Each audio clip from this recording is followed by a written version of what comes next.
বলিউডের আলো ঝলমলে দুনিয়ায় যখন সবকিছুই সাজানো ছবির মতো, ঠিক তখনই বাস্তবের কঠিন লড়াইয়ে নিজের অদম্য সাহসের ছাপ রেখে চলেছেন বলিউড অভিনেত্রী হিনা খান। ক্যান্সারের মতো নির্মম শত্রুর বিরুদ্ধে যুদ্ধে নেমে প্রমাণ করে দিয়েছেন তিনি শুধু একজন অভিনেত্রী নন, তিনি এক যোদ্ধা। আর এবার নিন্দুকদের উদ্দেশ্যে যা ছুড়ে দেওয়ার বার্তা যেন বজ্রের মতো আঘাত করল সংশয়কারীদের মনে।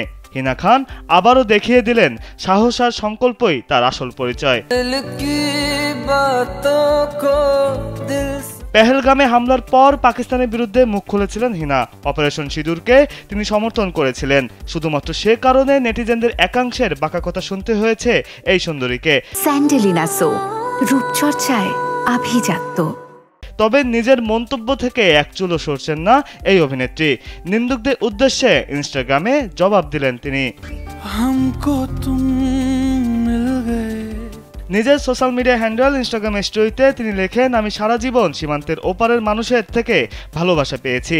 অপারেশন সিঁদুরের আগে এবং পরে ভারতকে সমর্থন করেছি। অনেকেই আমাকে কটাক্ষ করেছেন, অভিশাপ দিয়েছেন, আবার কেউ কেউ আমাকে আনফলো করে দিয়েছেন। অনেকে আবার আনফলো করার হুমকিও দিয়েছেন।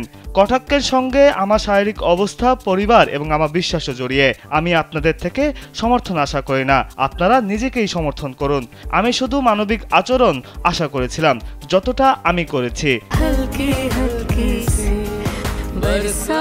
তিনি আরও লেখেন, আমি আপনাদের মতো কাউকে ঘৃণা করি না। আমি ভারতীয় ছাড়া আর কিছুই নয়। আমি সবসময় মনে প্রাণে প্রথমে একজন ভারতীয়। আপনারা এগিয়ে চলুন, প্রয়োজনে আমাকে আনফলো করুন, আমি পাত্তা দেই না। আমি আপনাদের কাউকে কটাক্ষ করব না, অভিশাপও দেব না। আমি শুধু দেশকে সমর্থন করব। বিনোদন ডেস্ক, কালবেলা।